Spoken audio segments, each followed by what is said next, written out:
Muy buenos días. Bueno, Noah Yuval Harari, un doctor en historia por la prestigiada Universidad de Oxford, el autor de Sapiens, el autor de Homo Deus, el autor de 21 consejos para el siglo XXI, un hombre muy influyente. Me llama la atención que en su práctica de vida incorpora 2 horas de meditación. Todos los días, 2 horas de meditación, y que de 40 a 60 días se retira a hacer meditación vipassana de la manera más intensa, concentrada, ajena a ruidos. Me llama la atención que él no porta un celular, nunca carga un celular, no está atado por los ruidos del mundo. Yo creo que las redes sociales son necesarias, por supuesto, en el sentido que nos unen y facilitan el contacto, pero también está en la otra cara de las redes sociales, en el sentido que te atrapan y te dejan cautivo. Voy a dejar ya de hablar de Harari porque yo traía otro tema. Pero a Harari le preguntan, ¿es usted una persona religiosa? Y él dice, pues no. En el sentido convencional del término, no. La religión es un conjunto de respuestas a las que hay gente que se aferra y fanáticamente pelea con quien no comparte esas respuestas. Trato de ser espiritual, y la espiritualidad es un conjunto de preguntas que nos mueven a reflexionar sobre el sentido de nuestra vida, el impacto en el mundo, en la gente, en la naturaleza. Él dice, yo soy historiador, yo no entiendo la historia como la ciencia del pasado, sino como la ciencia del cambio. Y me dicen que si yo hago prospectiva, es decir, hago profecías, eso es religioso, o pronósticos, que eso puede ser científico. No, yo lo único es estar atento a las posibilidades, a los cambios. Sé que nada es inevitable, pero a raíz de lo que hablaba Francisco, Harari, hombre lúcido, dice, el principal reto de nuestros tiempos es el cambio climático. Yo platicando con muchachos universitarios y preparatorianos, les digo, a mí me preocupa mucho que gente extremadamente cerrada, dura de mente, y no voy a hablar de México porque aquí esto se ha vuelto una religión también. Por ejemplo, en Estados Unidos, el país más influyente del planeta, el hombre que está en la Casa Blanca, el hombre que toma las decisiones, niega el cambio climático y el calentamiento global que provoca ese cambio climático. Dice que esos son inventos que benefician a algunos exaltados y que es algo antiamericano. Como también ese señor, estoy hablando de Donald Trump, ha negado, por ejemplo, la necesidad de las vacunas, porque él oyó, dudo que haya leído, que pueden provocar ciertos males, por ejemplo, autismo. La evidencia científica es abrumadora en contra de estas creencias. Bueno, entonces, Harari habla de la diferencia entre espiritualidad y religión.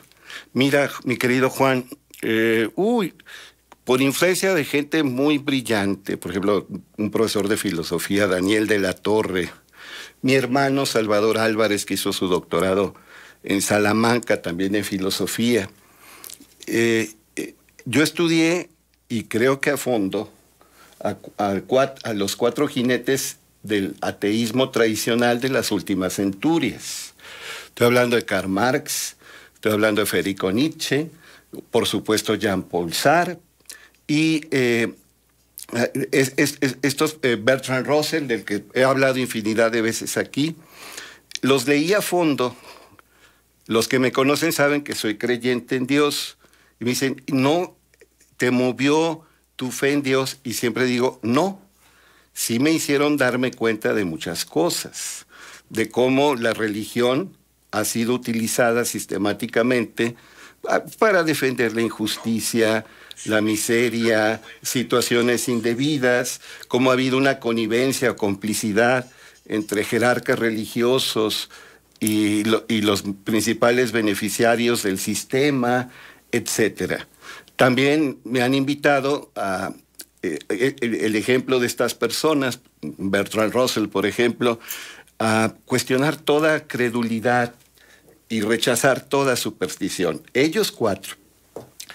Bueno, mencioné a Marx, a Nietzsche, a Jean-Paul Sartre, a Bertrand Russell. En nuestra época se habla de los cuatro jinetes del no apocalipsis o los cuatro jinetes del ateísmo. Y yo creo, fíjate, mi querido Juan, siendo creyente, no crédulo, tratando de abrazar esa espiritualidad que propone Harari y no la religiosidad en el sentido pobre y convencional del término, que hay que aproximarnos a estos cuatro jinetes. Richard Dawkins, su libro medular, que yo creo que es importantísimo y pasarán las generaciones y se seguirán leyendo, se llama El gen egoísta. Pero libros donde él explica su postura frente a las religiones, pues el más importante es El espejismo de Dios.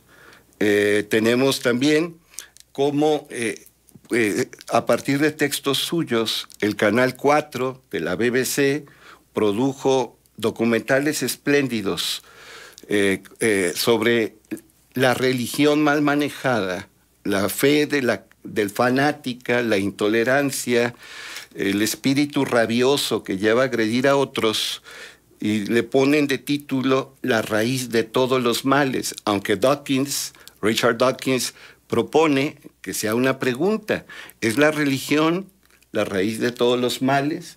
Él considera que algunas religiones mal asumidas, por supuesto, que llevan a la agresión, a la violencia, a la intolerancia, y mantienen a la gente en la ignorancia y hasta en la miseria, por supuesto.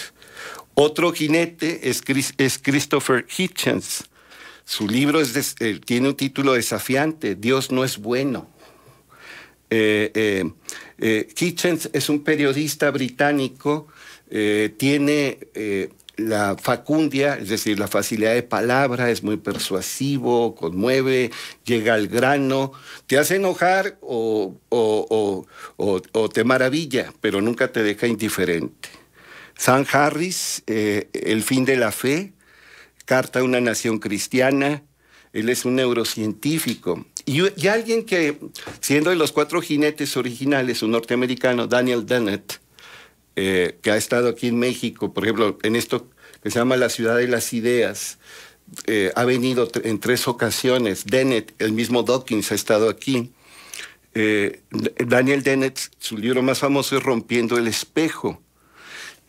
Y descargué en mi lector electrónico de libros y pude leer este maravilloso texto que se llama Atrapado en el púlpito.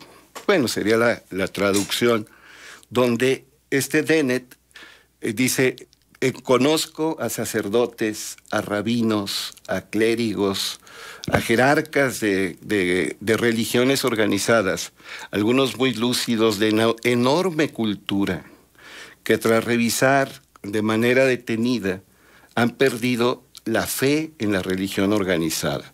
Y algunos de ellos se han vuelto francamente ateos.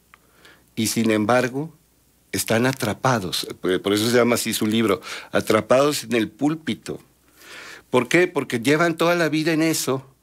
¿Y cómo van a romper con esa trayectoria? Van a recibir crítica enconada. Aparte, francamente, algunos no tienen otro medio de subsistencia y siguen en la labor religiosa en el sentido tradicional. Un freudiano te diría: están racionalizando. ¿En qué sentido? Dicen, bueno, yo mismo ya no tengo fe en este credo. Algunos te dirán, yo incluso no creo en la divinidad, pero creo que puedo hacer bien a la gente,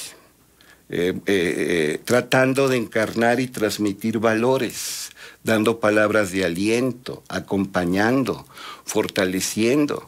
Algunos necesitan 1 o 2 veces por semana el contacto en un ambiente religioso. Yo se lo ofrezco.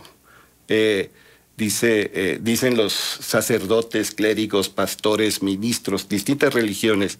Nosotros se lo ofrecemos. Nosotros mismos no creemos, pero nos mantenemos en esto.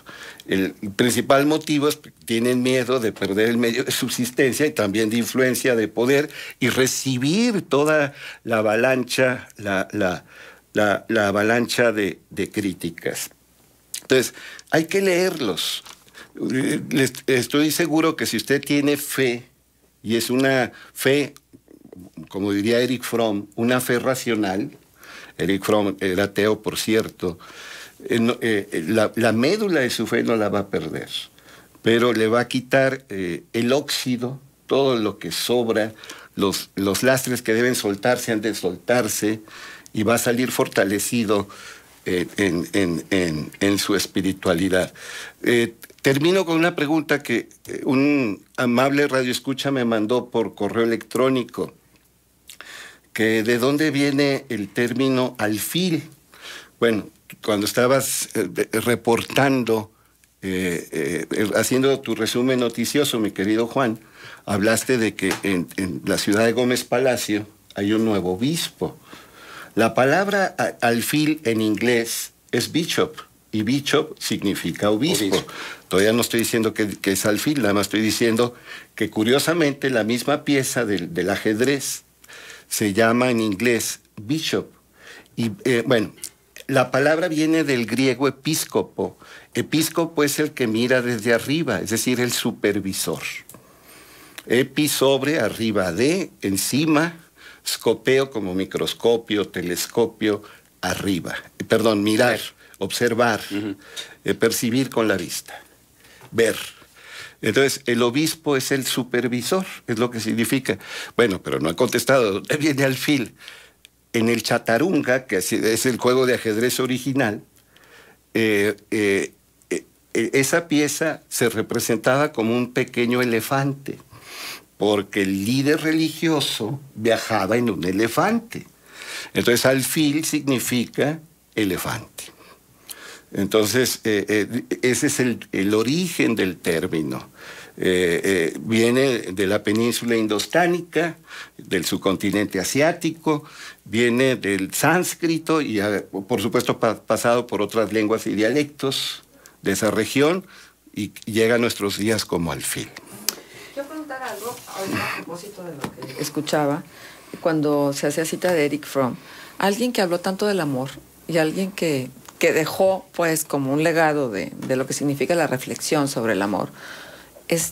Luego tenemos ciertas inferencias de que los ateos no son amorosos, ¿sí? Entonces, ¿cómo podemos entender a alguien cuando Dios es la máxima manifestación del amor según mucha gente, ¿no?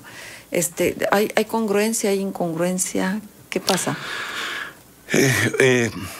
Puede haber personas religiosas en el sentido convencional, terriblemente lejanas del amor, y lo vemos, la falta de testimonio, la incongruencia, y puede haber francos ateos, personas sumamente espirituales.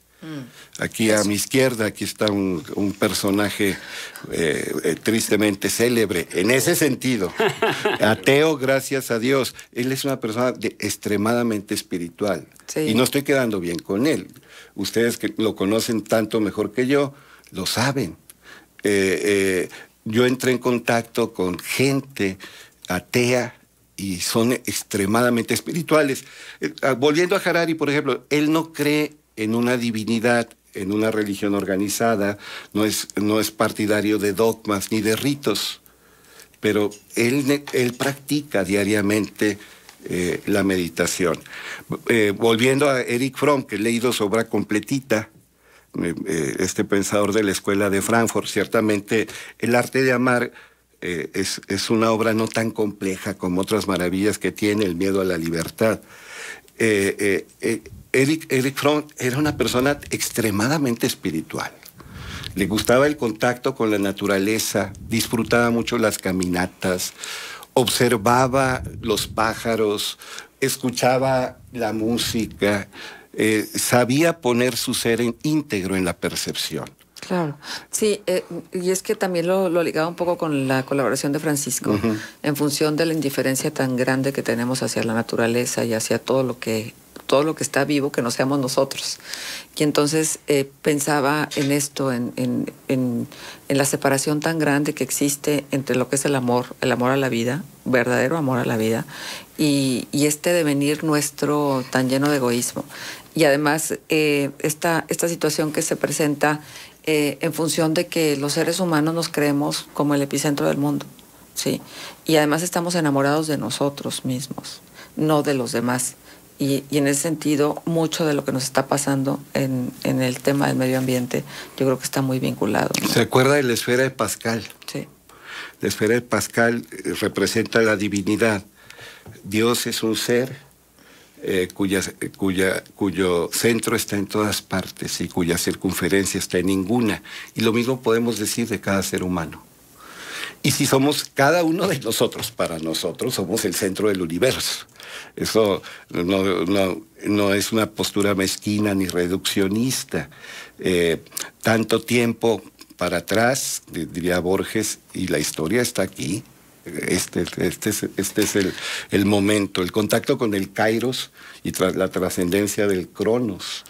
Pues cada momento es maravilloso. Pero no deberíamos de dejar de pensar así, no deberíamos, o sea, no en un deber ser por sí mismo, sí, sino más bien en una opción de vida más inclusiva. ¿De dónde viene la palabra opción?